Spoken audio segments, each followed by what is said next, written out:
Let's bring in our political analyst, Michael Gaben. Bring him back in. Thank you for sticking around and to talk a little bit more about this. Seems like good timing, kind of a little bit of a distraction for what's happening with the carbon tax that we see going, or the increase going into effect today, making an announcement to help kids. Yeah, absolutely. And of course, fewer kids going to school hungry, that's laudable. The fact that we have hungry children in a country as prosperous as Canada should be, that's outrageous. And I think one of the things we need to keep in mind is that globally, while the wealth of the top 1% increased by $29 trillion, for everyone else, the middle class, the working poor, etc., the wealth went down by $27 trillion. And Canada was no exception to that global trend. And so there's been this huge shift in wealth. And yet, when you go to a carbon tax, it hurts the little guy much more than it does the wealthy individual. It's a regressive tax. Now, in order to mitigate that, they're doing these carbon rebates. But what the voters are clearly showing is that, hey, how come wealthy people get to fly in their private jets to Davos and this tax doesn't apply? But when I'm trying to get to and from work as a single mother, I'm now going to be paying well over $2 a liter in gas. That's the political situation that the Trudeau government is facing, and that's why this carbon tax hike, at a time when we've let an extra million people into Canada in a country that struggles to build 250,000 units of housing a year.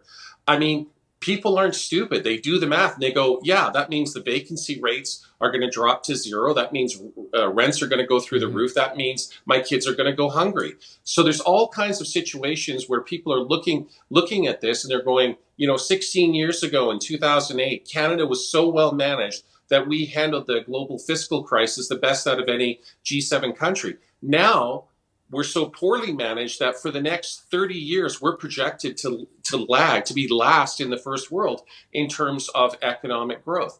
So, I mean, Canadians are making it very clear in the polling that they hate this carbon tax. They're willing to elect a landslide majority government federally. And even in British Columbia, where the carbon tax was provincially implemented by the then BC Liberals, the NDP premier, they're moving in lockstep with the federal government. Well, now you have a provincial Conservative Party that's come out of nowhere. The Conservatives haven't been a significant factor in BC politics for decades. And now they're only 5 or 6 points behind the governing NDP. That is a sea change of political opinion. And if I was a Liberal backbencher, well, let me put it this way. It's no wonder that they voted to extend the next election by a week so they qualify for their pension. They think they're doing the right thing, but then Canadians are going, okay, where are the structural changes? You're taking all this money from us. Where are the structural changes? Are we building nuclear power plants? No. Are we expanding the electrical grid and increasing power generation because we're all supposed to be driving electrical vehicles? No. So how are you helping us change things? And that's the other key point, is that when you impose taxes on people, regardless of their ability to pay, and then on top of it, you impose taxes in areas where there is no alternative other than, hey, can you afford to go buy a Tesla? I mean, that really smacks of being unfair, and that's why the voters are frustrated and angry. But he doubled down today. I mean, he stood firm on it. He was impassioned about it, saying, no, we have to make changes for the future.